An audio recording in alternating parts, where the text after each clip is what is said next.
Beyond Good and Evil Part 4 Maxims and Interludes 63. He who is a teacher from the very heart takes all things seriously, only with reference to his students, even himself.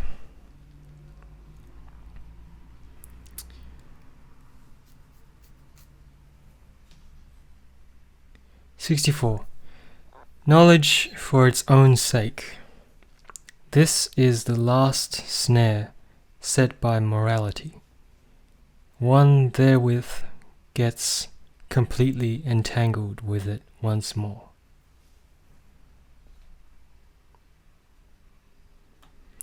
65.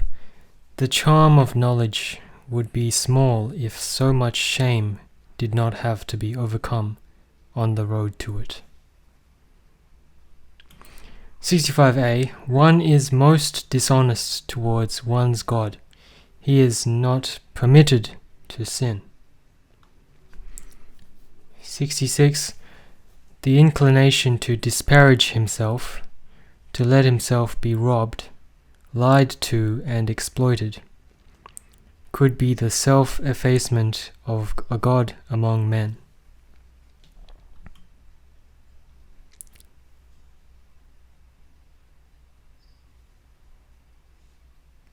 67. Love of one is a piece of barbarism, for it is practiced at the expense of all others. Love of God likewise.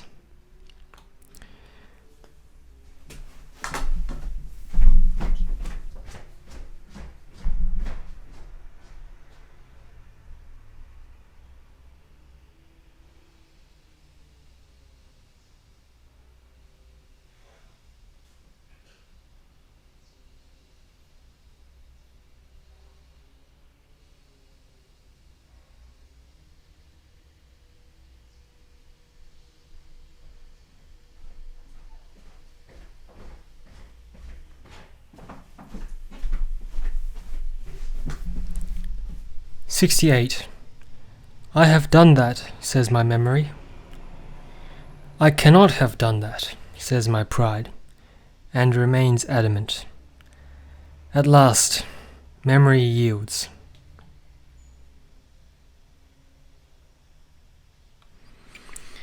69. One has been a bad spectator of life if one has not also seen the hand that in a considerate fashion kills. 70. If one has character, one also has one's typical experience, which recurs again and again. 71. The sage as astronomer. As long as you still feel the stars as being something over you, you still lack the eye of the man of knowledge. 72.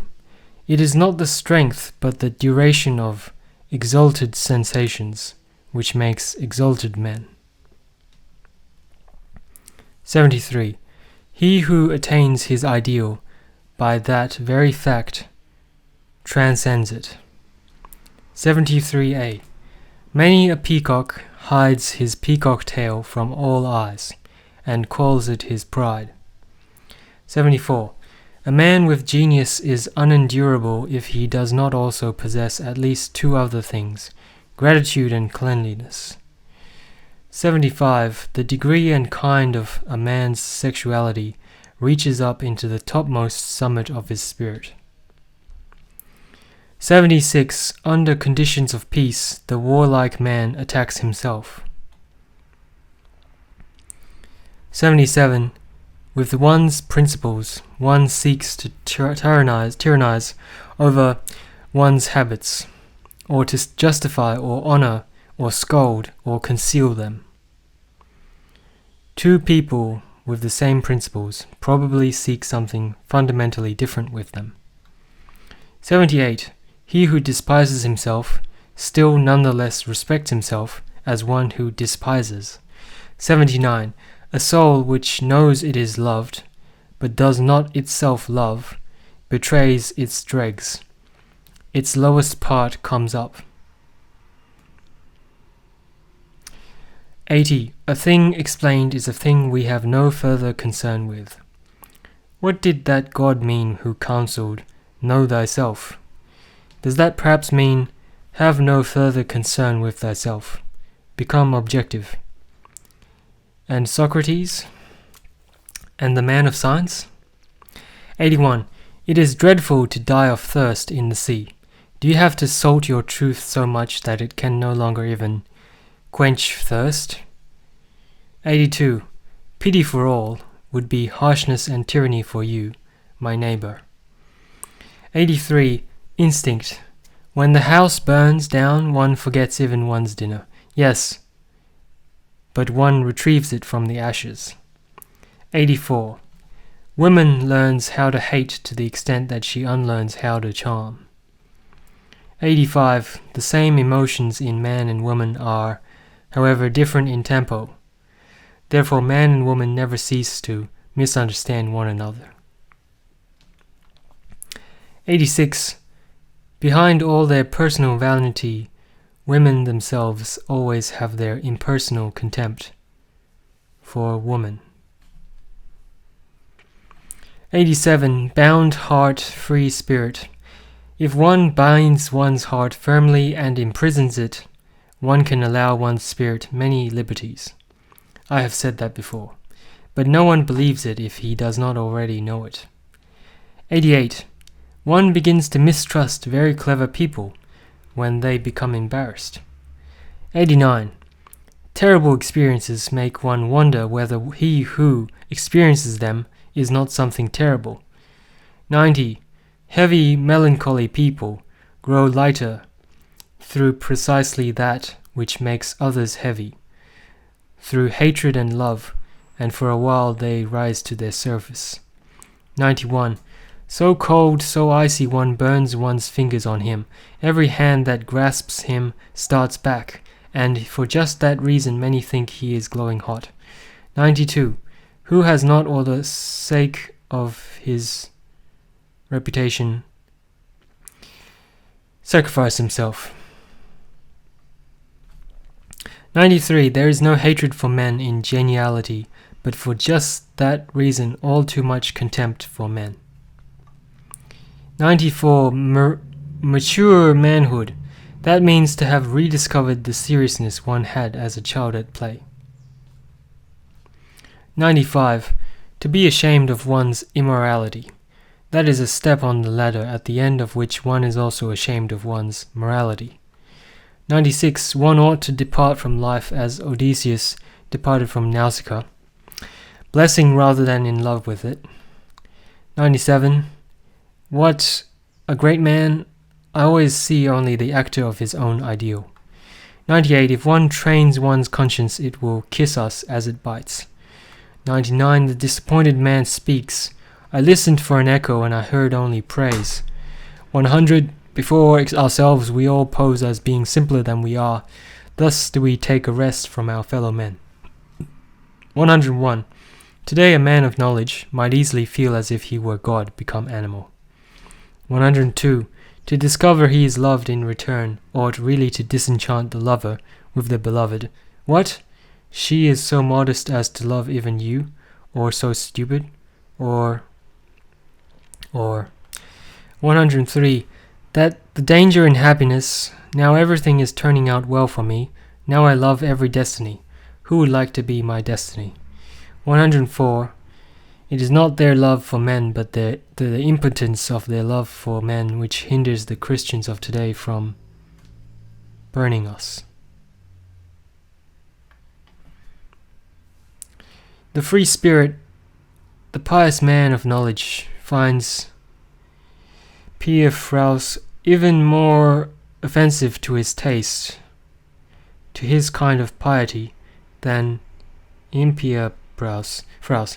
Hence the profound lack of understanding of the church typical of the free spirit, his kind of unfreedom. 106. By means of music the passions enjoy themselves. 107. To close your ears to even the best counter-argument once the decision has been taken. Sign of a strong character. Thus, an occasional will to stupidity. 108. There are no moral phenomena at all, only a moral interpretation of phenomena.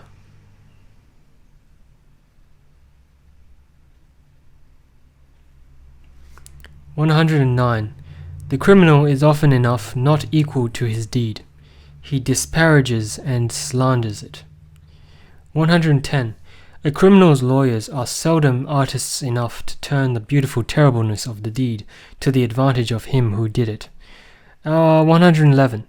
Our vanity is hardest to wound, precisely when our pride has just been wounded. 112. He who feels predestined to regard and not believe finds all believers too noisy and importunate. He rebuffs them. 113. You want to make him interested in you, then pretend to be embarrassed in his presence. 114. The tremendous expectation in regard to sexual love and the shame involved in this expectation distorts all a woman's perspectives from the start.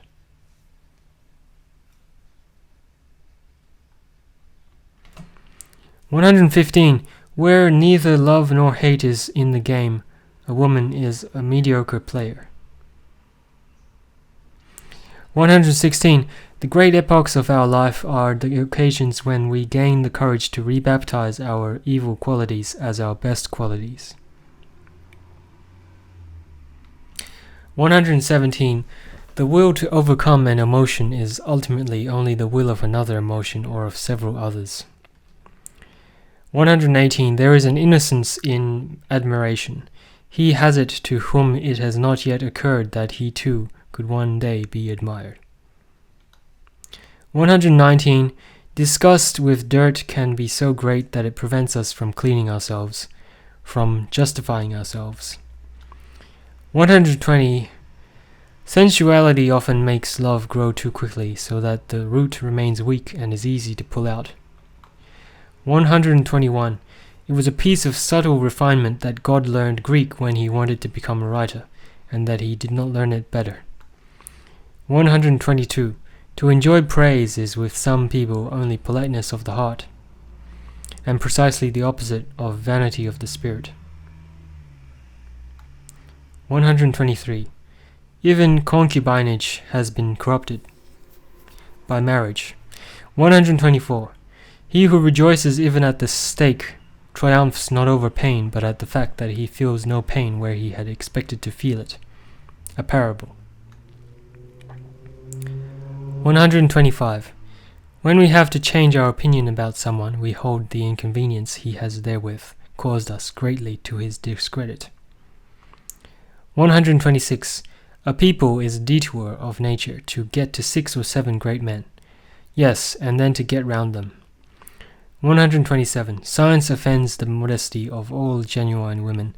They feel as if one were trying to look under their skin, or worse, under their clothes and finery. 128. The more abstract the truth you want to teach, the more you must seduce the senses to it. 129. The devil has the widest perspectives for God, and that is why he keeps so far away from him, the devil being the oldest friend of knowledge. 130. What a person is begins to betray itself when his talent declines, when he ceases to show what he can do. Talent is also finery. Finery is also a hiding place. 131. The sexes deceive themselves about one another, the reason being that fundamentally they love and honor only themselves, or their own ideal, to express it more pleasantly. Thus man wants woman to be peaceful, but woman is essentially unpeaceful, like the cat, however well she may have trained herself to present an appearance of peace. 132. One is punished most for one's virtues. 133. He who does not know how to find the road to his ideal lives more frivolously and impudently than the man without an ideal. 134. All credibility, all good conscience, all evidence of truth comes only from the senses. 135. Pharisaism is not degeneration in a good man. A good part of it is rather the condition of all being good. 136. One seeks a midwife for his thoughts, another someone to whom he can be a midwife. Thus originates a good conversation. 137. When one has dealings with scholars and artists, it is easy to miscalculate in opposite directions. Behind a remarkable scholar, one not infrequently finds a mediocre man, and behind a mediocre artist, often a very remarkable man. 138. What we do in dreams, we also do when we are awake. We invent and fabricate the person with whom we associate, and immediately forget we have done so. 139. In revenge and in love, woman is more barbarous than man. 140. Counsel as conundrum. If the bonds are not to burst, you must try to cut them first. 141.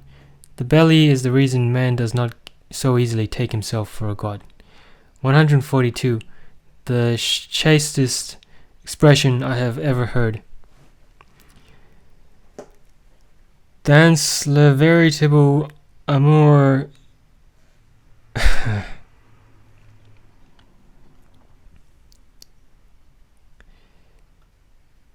143. Our vanity would have just that which we do best count as that which is hardest for us, the origin of many a morality. 144. When a woman has scholarly inclinations, there is usually something wrong with her sexuality. Unfruitfulness itself disposes one to a certain masculinity of taste, for man is, if I may be allowed to say so, the unfruitful animal. 145. Comparing man and woman in general, one may say woman would not have the genius for finery if she did not have this instinct for the secondary role. 146.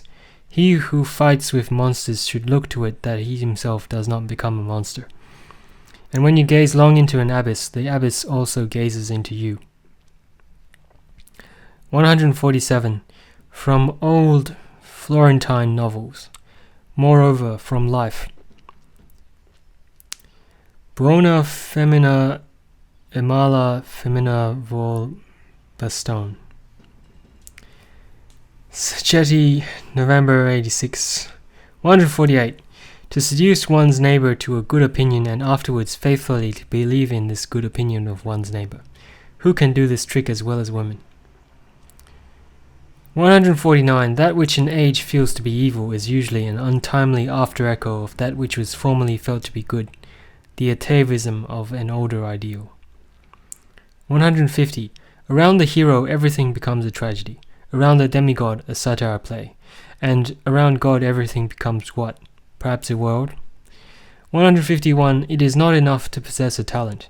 One must also possess your permission to possess it. Hey, my friends? 152. Where the tree of knowledge stands is always paradise.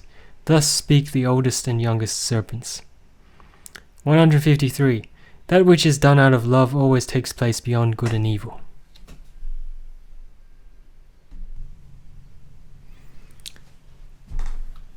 154. Objection, evasion, happy distrust, pleasure and mockery are signs of health. Everything unconditional belongs in pathology. 155. The sense of the tragic increases and diminishes with sensuality. 156. Madness is something rare in individuals, but in groups, parties, peoples, ages, it is the rule. 157.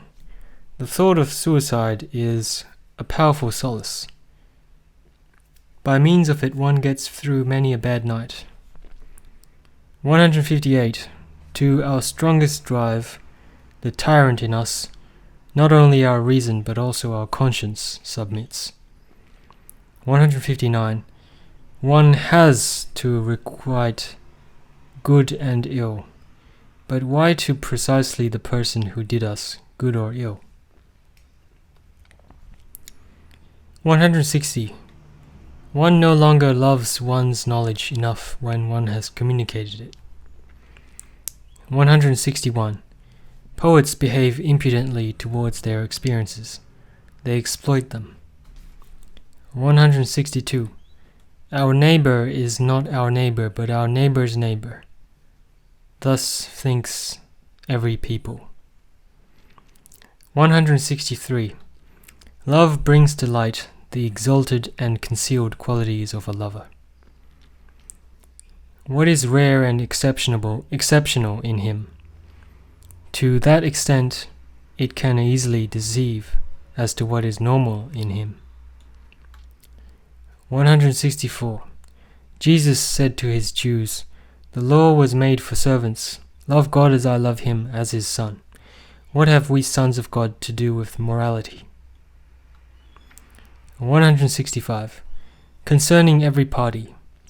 A shepherd always has need of a bellwether, or he must himself occasionally be one. 166. You may lie with your mouth, but with the mouth you make as you do, so you nonetheless tell the truth. 167. With hard men, intimacy is a thing of shame, and something precious. 168.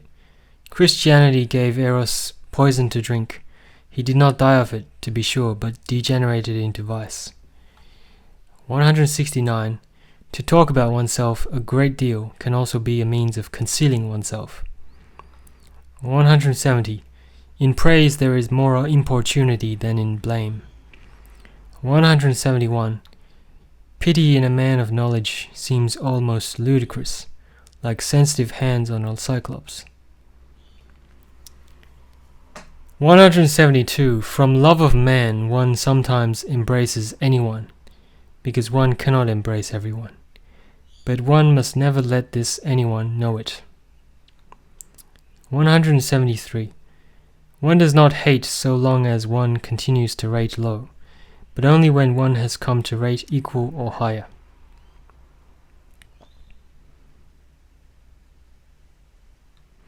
174.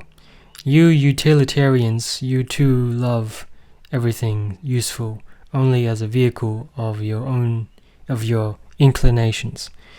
You too really find the noise of its wheels intolerable. 175. Ultimately, one loves one's desires and not that which is desired. 176. The vanity of others offends our taste only when it offends our vanity. 177. Perhaps no one has ever been sufficiently truthful about what truthfulness is. 178. Clever people are not credited with their follies. What a deprivation of human rights. 179. The consequences of our actions take us by the scruff of the neck, altogether indifferent to the fact that we have improved in the meantime. 180. There is an innocence in lying which is the sign of good faith in a cause. 181. It is inhuman to bless where one is cursed. 182. The familiarity of the superior embitters because it may not be returned. 183. Not that you lied to me, but that I no longer believe you. That is what has distressed me. 184. There is a wild spirit of good-naturedness which looks like malice. 185. I do not like it. Why? I am not up to it. Has anyone ever answered like that?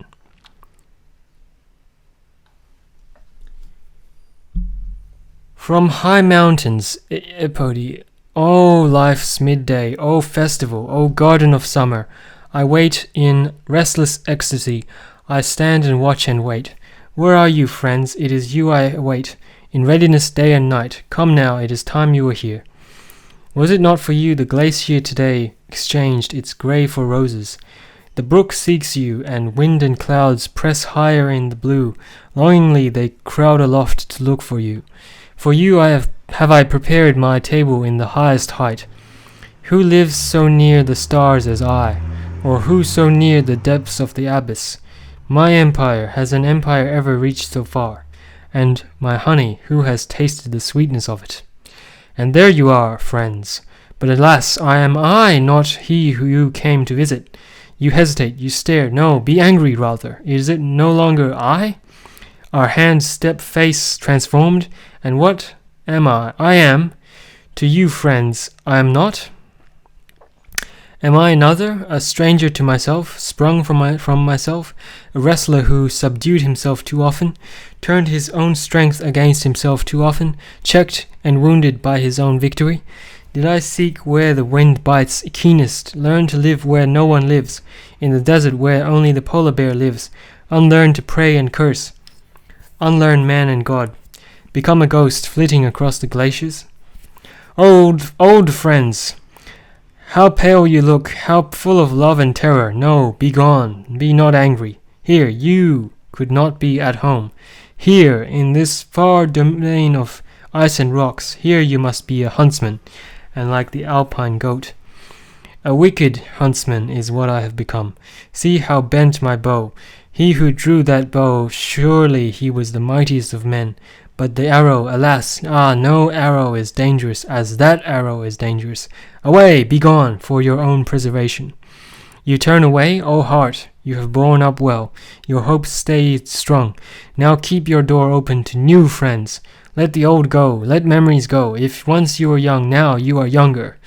What once united us, the bond of one hope, who still can read the signs love once inscribed therein, now faint and faded? It is like a parchment, discolored, scorched, from which the hand shrinks back. No longer friends, but what shall I call them? They are the ghosts of friends which at my heart and window knock at night, which gaze on me and say, Were we once friends? O faded word, once fragrant as the rose. O longing of youth which did not know itself, those I longed for, those I deemed changed into kin of mine, that they have aged is what has banished them. Only he who changes remains akin to me. O life's midday, O second youth, O garden of summer, I wait in restless ecstasy, I stand and watch and wait. It is friends I await, in readiness day and night. New friends, come now, it is time you are here. This song is done. Desire's sweet cry died on the lips. A sorcerer did it, the timely friend, the midday friend. No, ask not who he is. At midday it happened. At midday one became two. Now sure of victory together we celebrate the feast of feasts. Friend Zarathustra has come, the guest of guests. Now the world is laughing, the dread curtain is rent, the wedding day has come for light and darkness.